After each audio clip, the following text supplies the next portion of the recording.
নমস্কার বন্ধুরা, বর্তমান খবর ইউটিউব চ্যানেলে আপনাদের সবাইকে অনেক স্বাগত। তো বন্ধুরা, আবারও কিন্তু আবহাওয়ার আপডেটে বড়সড় পরিবর্তন।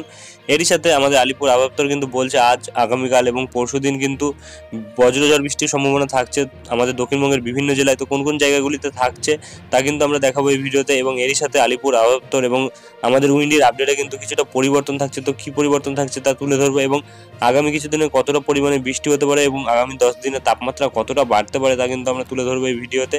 তাই বিস্তারিত জানতে হলে, সঠিক আপডেটটি পেতে হলে ভিডিওটি অবশ্যই শুরু থেকে শেষ অবধি দেখবেন, এবং ভালো লেগে থাকলে একটি লাইক করবেন। আর আমাদের ভিডিওটি নিচে একটি লাল রঙের সাবস্ক্রাইব বাটন আছে, সেটিকে টিপে তার পাশে থাকা বেল আইকনটিকে অল অপশনে দিয়ে আমাদের সাথে থাকবেন। এবং আপনারা বর্তমানে ভিডিওটি কোন জেলা বা জায়গা থেকে দেখছেন, সেখানকার আবহাওয়ার পরিস্থিতি কেমন আছে তা কিন্তু অবশ্যই কমেন্ট বক্সে কমেন্ট করে জানাতে ভুলবেন না। তো চলুন বন্ধুরা, আমরা ভিডিওটিকে শুরু করব। তবে তার আগে দেখে নেব আলিপুর আবহাওয়া দপ্তর কি বলছে। তো বন্ধুরা, আমরা চলে এসেছি আলিপুর আবহাওয়া দপ্তরের আপডেট। এখানে প্রকাশিত আপডেটে কিন্তু বলা হচ্ছে উত্তরবঙ্গে কিন্তু আগামী 2 তারিখ অব্দি কিন্তু বৃষ্টির সম্ভাবনা থাকছে বিভিন্ন জায়গাতে। বর্তমানে যেটা বলা হচ্ছে, আজ কিন্তু দার্জিলিং কালিম্পং এর উপর বৃষ্টির সম্ভাবনা থাকছে 1 থেকে 2 জায়গাতে, বাদবাকি জায়গাগুলিতে কিন্তু শুষ্ক আবহাওয়া থাকবে। এবং এখানে যেটা বলা হচ্ছে, আগামীকাল থেকে কিন্তু দার্জিলিং কালিম্পং এ বৃষ্টি থাকবে এবং বাদবাকি জায়গাগুলিতে কিন্তু 1 থেকে 2 জায়গায় বৃষ্টি থাকবে। যেটা কিন্তু বলা হচ্ছে আগামীকাল থেকে এবং পরশুদিন কিন্তু বৃষ্টির পরিমাণ বাড়বে, তারপরে কিন্তু আবার 1 তারিখ থেকে বৃষ্টির পরিমাণ কিছুটা কমবে। কারণ 1 তারিখ থেকে বলা হচ্ছে যে 1 থেকে 2 জায়গায় বৃষ্টি থাকবে, যেটা দার্জিলিং কালিম্পং এবং বাদবাকি জায়গাগুলিতে কিন্তু শুষ্ক আবহাওয়া থাকবে। এবং এরই মধ্যে 30 তারিখের ক্ষেত্রে বলা হচ্ছে যে কিছু কিছু জায়গায় বৃষ্টি থাকবে, যেটা কিন্তু দার্জিলিং কালিম্পং এর উপর থাকবে, এবং বাদবাকি জায়গাগুলিতে কিন্তু 1 থেকে 2 জায়গায় বৃষ্টি থাকবে, যেটা কিন্তু 30 ও 31 থাকবে। এবং 1 ও 2 তারিখে কিন্তু শুষ্ক আবহাওয়া থাকবে ম্যাক্সিমাম জায়গাতেই, শুধুমাত্র দার্জিলিং কালিম্পং এর 1 থেকে 2 জায়গাতে কিন্তু বৃষ্টি থাকার সম্ভাবনা থাকছে। এরপরে সিকিমের কাছে যেটি বলা হচ্ছে, কিছু জায়গায় বৃষ্টি থাকার সম্ভাবনা থাকছে, যেটা কিন্তু 2 তারিখ অবধি থাকছে। এবং এখানে কিন্তু দক্ষিণবঙ্গের ক্ষেত্রে যেটা বলা হচ্ছে, আজ কিন্তু 1 থেকে 2 জায়গায় বৃষ্টি থাকবে, যেটা কিন্তু বীরভূম, মুর্শিদাবাদ, নদিয়া, পূর্ব বর্ধমান, উত্তর 24 পরগনা এই জেলাগুলির মধ্যে কিন্তু বলা হচ্ছে যে বৃষ্টি থাকার সম্ভাবনা রয়েছে, এবং বাদবাকি জায়গাগুলিতে কিন্তু শুষ্ক আবহাওয়া থাকবে। এবং আগামীকালও কিন্তু বলা হচ্ছে যে 1 থেকে 2 জায়গায় ফিউ প্লেসেস অর্থাৎ কিছু জায়গায় কিন্তু বৃষ্টি থাকার সম্ভাবনা রয়েছে, অর্থাৎ আগামীকাল কিন্তু বৃষ্টির পরিমাণটা বেশি থাকতে পারে। যেটা কিন্তু বলা হচ্ছে উত্তর এবং দক্ষিণ 24 পরগনা, পূর্ব এবং পশ্চিম মেদিনীপুর, ঝাড়গ্রাম, পুরুলিয়া, বাঁকুড়া এই 6টি জেলার ওপর কিন্তু বৃষ্টি থাকার সম্ভাবনা রয়েছে বর্তমানে, যেটা আমরা লক্ষ্য করতে পারছি। এবং তারপরের দিন কিন্তু বলা হচ্ছে যে 31 তারিখের দিকে, যেটা দক্ষিণ 24 পরগনা এবং উত্তর 24 পরগনা, তার সাথে কিন্তু পূর্ব মেদিনীপুরের ওপর বৃষ্টি থাকার সম্ভাবনা রয়েছে। বাদবাকি জায়গাগুলিতে কিন্তু শুষ্ক আবহাওয়া থাকার সম্ভাবনা রয়েছে। এবং 1 তারিখের ক্ষেত্রে বলা হচ্ছে যে এখানে 1 থেকে 2 জায়গায় বৃষ্টি থাকছে কিন্তু পূর্ব এবং পশ্চিম মেদিনীপুর, ঝাড়গ্রাম, পুরুলিয়া, বাঁকুড়া এই জেলাগুলির ওপর। এবং 2 তারিখ থেকে কিন্তু শুষ্ক আবহাওয়া আমাদের দক্ষিণবঙ্গে থাকছে, এবং বিহারের কাছে কিন্তু শুষ্ক আবহাওয়া থাকছে, এবং ঝাড়খণ্ডের কাছে শুষ্ক আবহাওয়া থাকছে। এবং এরই সাথে কিন্তু ওড়িশার কাছে কিন্তু আমরা দেখতে পাচ্ছি 1 থেকে 2 জায়গায় বৃষ্টি থাকছে 2 তারিখ থেকে কিন্তু এখানে শুষ্ক আবহাওয়া থাকছে, এবং আন্দামানের কাছে কিন্তু শুষ্ক আবহাওয়া থাকছে, এবং নিকোবরের কাছেও কিন্তু 1 থেকে 2 জায়গায় বৃষ্টি থাকছে মোটামুটি এখানে 1 তারিখ অবধি। এবং এখানে তাপমাত্রার ক্ষেত্রে যেটি বলা হচ্ছে, 2 থেকে 3 ডিগ্রি তাপমাত্রা কিন্তু বাড়তে পারে আগামী 2 দিনের মধ্যে, এবং তারপরে 3 দিনে কিন্তু তেমন কোনো বড় পরিবর্তন নেই। এবং এখানে ওয়ার্নিংয়ের ক্ষেত্রে যেটা আমরা বর্তমানে পাচ্ছি, শুধুমাত্র উত্তরবঙ্গের কাছে কিন্তু আমরা 30 ও 31 তারিখ কিন্তু বজ্রঝড় বৃষ্টির হলুদ সতর্কবার্তা কিন্তু দেখতে পাচ্ছি। এবং এপাশে দক্ষিণবঙ্গের ক্ষেত্রে কিন্তু আমরা বজ্রঝড় বৃষ্টির হলুদ সতর্কবার্তা দেখতে পাচ্ছি, যেটা কিন্তু 30 থেকে 40 কিলোমিটার বেগে বায়ুর ঝাপটা থাকতে পারে এবং বজ্র বিদ্যুৎও থাকতে পারে, যেটা কিন্তু বীরভূম, মুর্শিদাবাদ, নদিয়া এবং পূর্ব বর্ধমান, উত্তর 24 পরগনার উপর থাকতে পারে। আজ এবং আগামীকাল কিন্তু বলা হচ্ছে যে বজ্রঝড় বৃষ্টির হলুদ সতর্কবার্তা থাকছে 1 থেকে 2 জায়গাতেই, প্রায় সব জেলাতেই কিন্তু থাকার সম্ভাবনা রয়েছে, যেটা বলেছে ওভারঅল দ্য ডিস্ট্রিক্টস, অর্থাৎ সব জায়গাতেই কিন্তু থাকার সম্ভাবনা রয়েছে। এবং এরপরে যেটি বলা হচ্ছে যে 31 তারিখের দিকে কিন্তু আবারও 30 থেকে 40 কিলোমিটার বেগে বায়ুর ঝাপটা থাকতে পারে এবং বজ্রঝড় বৃষ্টি থাকতে পারে, যেটা কিন্তু উত্তর এবং দক্ষিণ 24 পরগনা এবং পূর্ব মেদিনীপুরের ওপর থাকার সম্ভাবনা রয়েছে। এবং এরপরে বিহারের কাছে কিন্তু আমরা দেখতে পাচ্ছি আগামীকাল বজ্রঝড় বৃষ্টি থাকতে পারে, এবং এপাশে ঝাড়খণ্ডের কাছে কিন্তু আগামীকাল এবং পরশুদিন কিন্তু বজ্রঝড় বৃষ্টি থাকতে পারে। এবং এরই সাথে ওড়িশার কাছে কিন্তু আজ থেকে পরশুদিন অবধি বজ্রঝড় বৃষ্টি থাকছে, এবং আর কোনো জায়গায় কিন্তু তেমন কোনো সতর্কবার্তা নেই। তো চলে আসবো উইন্ডির লাইভ স্ক্রিনে, দেখে নেবো কি পরিবর্তন থাকছে। বন্ধুরা, আমরা চলে আসছি বর্তমানে উইন্ডির লাইভ স্ক্রিনে। বর্তমানে রয়েছে আমরা মেঘমালাতে। তো যেটা আমরা বর্তমানে লক্ষ্য করতে পারছি মেঘমালাতে, যে আজকের আবহাওয়া কেমন থাকছে এবং আগামী কিছুদিন আকাশের পরিস্থিতি কেমন থাকবে সেটা দেখে নেব। তো বর্তমানে যেটা আমরা লক্ষ্য করতে পারছি, আজ কিন্তু সকাল থেকে আংশিকভাবে মেঘলা আকাশ কিন্তু আমাদের দক্ষিণবঙ্গের বিভিন্ন জায়গায় রয়েছে। এবং দুপুরবেলার দিকটাতে যদি দেখি, তাহলে কিন্তু দুপুরবেলার দিকটাতেও কিন্তু আকাশ মেঘলা দেখতে পাচ্ছি, মোটামুটি থাকছে। এবং বিকেলবেলা, সন্ধ্যাবেলার দিকটাতেও কিন্তু আকাশ মেঘলা থাকার সম্ভাবনা রয়েছে। তবে 30 তারিখের দিকটাতে কিন্তু একটু ঘন মেঘ সকালবেলার দিকটাতে লক্ষ্য করা যাচ্ছে। তারপরে কিন্তু আস্তে আস্তে আমরা যেটা লক্ষ্য করতে পারছি, আকাশ কিন্তু কিছুটা পরিষ্কার থাকছে সকাল 10টার দিকে, এবং 2টোর দিকে কিন্তু আবারও আকাশ কিন্তু আংশিকভাবে মেঘলা হয়ে যাচ্ছে এবং বিকেলবেলার দিকটাতে অবধি থাকছে। রাত্রিবেলার দিকটাতে কিন্তু আবার আংশিকভাবে মেঘলা থেকে কিছু কিছু জায়গা কিন্তু পরিষ্কার হচ্ছে।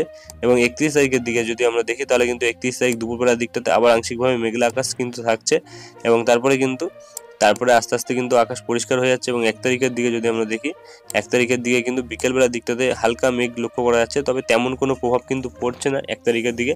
এবং 2 তারিখ থেকে কিন্তু পরিষ্কার আকাশ কিন্তু বর্তমানে লক্ষ্য করা যাচ্ছে, যেটা আমরা লক্ষ্য করতে পারছি এপাশে। তেমনভাবে কিন্তু আর কোনো বৃষ্টির সম্ভাবনা বর্তমানে লক্ষ্য করা যাচ্ছে না। আবার 5 তারিখের দিকে যদি আমরা দেখি, তাহলে কিন্তু 5 তারিখের দিকে আবার আংশিকভাবে কিন্তু মেঘলা আকাশ থাকতে পারে আমাদের দক্ষিণবঙ্গের বিভিন্ন জায়গাতে। তেমনভাবে কিন্তু আর মেঘ লক্ষ্য করা যাচ্ছে না অন্য কোনো জায়গাগুলিতে। তবে একবার বজ্রবৃষ্টি মোডে চলে এসে দেখে নেবো যে আজকে কোথায় কোথায় বৃষ্টি থাকার সম্ভাবনা রয়েছে। তো বর্তমানে যেটা আমরা লক্ষ্য করতে পারছি, আজ কিন্তু দুপুরবেলার দিকটাতে তেমনভাবে কোথাও আমাদের দক্ষিণবঙ্গের বৃষ্টির সম্ভাবনা কিন্তু নেই। তবে আলিপুর আবহাওয়া দপ্তর কিন্তু বলছে যে বজ্রঝড় বৃষ্টি থাকতে পারে, যেটা আমাদের উত্তর 24 পরগনার মধ্যে থাকতে পারে। এবং সেটাই আমরা দেখব বজ্রঝড় বৃষ্টি মোডে গিয়ে তেমন কোনো বজ্রঝড় বৃষ্টির সম্ভাবনা থাকছে কিনা সকাল থেকে দেখে নেব। সকাল থেকে কিন্তু তেমনভাবে বজ্রঝড় বৃষ্টি কিন্তু আমরা বর্তমানে কোনো জায়গায় কিন্তু লক্ষ্য করতে পারছি না। তবে দুপুরবেলার দিকটাতে যদি দেখি, তাহলে কিন্তু তেমনভাবে বজ্রঝড় বৃষ্টি লক্ষ্য করা যাচ্ছে না, এবং বিকেলবেলার দিকটাতেও কিন্তু লক্ষ্য করা যাচ্ছে না। অর্থাৎ উইন্ডির আপডেটে কিন্তু আমরা পাচ্ছি না যে তেমনভাবে বজ্রঝড় বৃষ্টির সম্ভাবনা রয়েছে। তবে এপাশে কিন্তু আলিপুর আবহাওয়া দপ্তর কিন্তু বলছে যে বজ্রঝড় বৃষ্টি হওয়ার সম্ভাবনা থাকছে।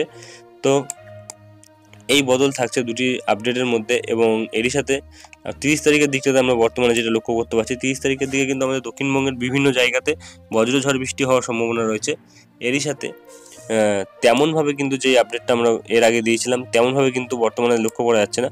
কারণ কিছু জায়গাটাতে কিন্তু আমরা লক্ষ্য করতে পারছি এপাশে বিভিন্ন জায়গাতে, এই জায়গাগুলিতে কিন্তু তেমনভাবে বজ্রঝড় বৃষ্টির সম্ভাবনা নেই। তবে এপাশে কিন্তু কাটোয়া এবং নলহাটি, এবং তার সাথে কিন্তু দুর্গাপুর, বাঁকুড়া, পুরুলিয়া, এবং এরই সাথে কিন্তু এপাশে আরামবাগ, চাকুলিয়া, ঝাড়গ্রাম, এই জায়গাগুলিতে কিন্তু দেখা যাচ্ছে যে বজ্রঝড় বৃষ্টি থাকতে পারে। অপরদিকে চন্দননগর, কলকাতা, কোলাঘাট, খড়গপুর, এবং এপাশে কিন্তু বনগাঁর দিকটাতে হালকা, এবং এপাশে স্বরূপনগর, টাকি, এই জায়গাগুলিতে কিন্তু তেমনভাবে বজ্রঝড় বৃষ্টির সম্ভাবনা নেই। এর আগে কিন্তু আমরা দেখেছিলাম বজ্রঝড় বৃষ্টি প্রায় সব জায়গাতেই ছিল। তবে এবার চলে আসবো 31 তারিখের দিকে। 31 তারিখের দিকে দেখলে কিন্তু আমরা দেখতে পাচ্ছি প্রায় অনেক জায়গাতে থাকছে হলদিয়া, এবং তার সাথে কিন্তু এপাশে হলদিবাড়ি, জয়নগর, এবং তার সাথে কিন্তু নামখানা, কন্টাই, এই জায়গাগুলিতে কিন্তু দেখা যাচ্ছে যে থাকছে, এবং তমলুকের দিকটাতে থাকছে, এবং এপাশে বালিচক, কোলাঘাটের দিকটাতে থাকছে, কলকাতার দু এক জায়গাতে থাকছে, খড়দহর দু এক জায়গাতে থাকছে, এবং এপাশে কিন্তু বাদুড়িয়ার দিকটাতে থাকছে, এবং এপাশে স্বরূপনগরের দিকটাতে কিন্তু থাকছে হালকা বজ্রবৃষ্টির সম্ভাবনা। এবং এপাশে বাংলাদেশের খুলনা, সাতক্ষীরা, এবং যশোর, লোহাগাড়া, বরিশাল, পিরোজপুর, এই জায়গাগুলিতে কিন্তু 31 তারিখের দিকে থাকছে। তেমনভাবে কিন্তু আর কোনো জায়গায় বৃষ্টি থাকার সম্ভাবনা নেই। তবে এই কিছুদিন কিন্তু আমাদের বাংলাদেশের উপর কিন্তু বৃষ্টি থাকার সম্ভাবনা থাকছে আমাদের দক্ষিণবঙ্গের তুলনায়।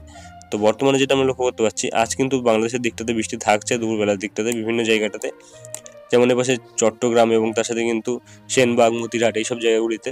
এবং 30 তারিখের দিকটাতে কিন্তু থাকছে আবার বৃষ্টির সম্ভাবনা বিভিন্ন জায়গাতে। তেমনভাবে কিন্তু আমাদের দক্ষিণবঙ্গে লক্ষ্য করা যাচ্ছে না বৃষ্টির সম্ভাবনা, বজ্রঝড়ের সম্ভাবনা কিন্তু থাকছে। তবে 31 তারিখের দিকেও কিন্তু বাংলাদেশের দিকটাতে বৃষ্টির পরিমাণ বেশি, এবং 1 তারিখের দিকে যদি আমরা দেখি, 1 তারিখের দিকেও কিন্তু হালকা বৃষ্টির সম্ভাবনা থাকছে।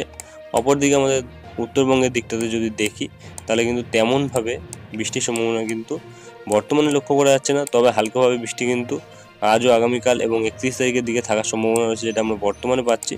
একবার চলে আসবো বৃষ্টির পরিমাণে দেখে নেব কতটা পরিমাণে বৃষ্টি হতে পারে, তাহলে বুঝে যাবো যে কতটা পরিমাণে বৃষ্টি হবে আমাদের উত্তরবঙ্গের দিকটাতে। দার্জিলিংয়ের দিকটাতে কিন্তু আমরা দেখতে পাচ্ছি আগামী 10 দিনের মধ্যে কিন্তু একদমই হালকা ধরনের বৃষ্টি হওয়ার সম্ভাবনা রয়েছে, যেটা বর্তমানে লক্ষ্য করা যাচ্ছে। এবং এপাশে কিন্তু আর কোথাও তেমনভাবে বৃষ্টি কিন্তু লক্ষ্য করা যাচ্ছে না।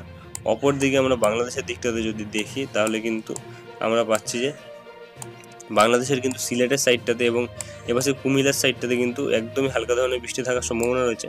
অপরদিকে আমাদের দক্ষিণবঙ্গে কিন্তু তেমনভাবে বৃষ্টির কোনো সম্ভাবনাই কিন্তু লক্ষ্য করা যাচ্ছে না। কোনো কোনো জায়গায় 0.1 mm বৃষ্টি, 0.2 mm বৃষ্টি, অর্থাৎ ছিটে ফোটা হয়তো বৃষ্টি হলেও হতে পারে, এরকম পরিস্থিতি কিন্তু বর্তমানে আমরা লক্ষ্য করতে পারছি। এবং এরপরে চলে আসবো আমরা তাপমাত্রায় আগামী 10 দিনে কতটা পরিবর্তন থাকতে পারে। কারণ আজকে সর্বোচ্চ তাপমাত্রা থাকতে চলেছে বন্ধুরা প্রায় 34 ডিগ্রিতে, এবং আগামী 10 দিনের মধ্যে সেটা বেড়ে হয়ে যাবে প্রায় 39 ডিগ্রি। অর্থাৎ আমাদের এখানে কিন্তু তাপমাত্রা প্রায় 5 ডিগ্রি কিন্তু বাড়বে এখনকার তুলনায়, যেটা আমরা বর্তমানে পাচ্ছি। কলকাতার সাইডে কিন্তু 39, কোলাঘাটের দিকে কিন্তু 41, আরামবাগের দিকে 40, বর্ধমানে 40, প্রায় 40 ডিগ্রি তাপমাত্রা কিন্তু আমরা বর্তমানে লক্ষ্য করতে পারছি যে বিভিন্ন জায়গায় কিন্তু থাকছে। তবে শিলিগুড়ি এবং আলিপুরদুয়ারে কিন্তু 30-32 ডিগ্রি তাপমাত্রা থাকবে, যেটা আমরা উত্তরবঙ্গের দিকটাতে লক্ষ্য করতে পারছি। এবং দক্ষিণবঙ্গের দিকে বিভিন্ন জায়গাতে কিন্তু প্রায় 40 ডিগ্রি ক্রস করে যাচ্ছে তাপমাত্রা আগামী 5 দিনের মধ্যে। এবং এপাশে বাংলাদেশের খুলনা বরিশালেও কিন্তু কোনো কোনো জায়গায় 37-38 এবং কোনো কোনো জায়গায় 40-41 কিন্তু তাপমাত্রা থাকছে, যেটা বর্তমানে আমরা পাচ্ছি। মেহেরপুরের দিকটাতেই কিন্তু 41 ডিগ্রিতে তাপমাত্রা থাকছে। অর্থাৎ বন্ধুরা প্রচণ্ড গরম ভাব কিন্তু পড়তে চলেছে, এটা যে বর্তমানে আমরা লক্ষ্য করতে পারছি। তো এই থাকছে আজকের আবহাওয়ার আপডেট। পরে যদি কোনো আপডেট আসে তাহলে তা কিন্তু আমরা তুলে ধরবো। আজকের ভিডিওটা এখানে শেষ করছি, দেখা হবে নেক্সট ভিডিওতে। ধন্যবাদ।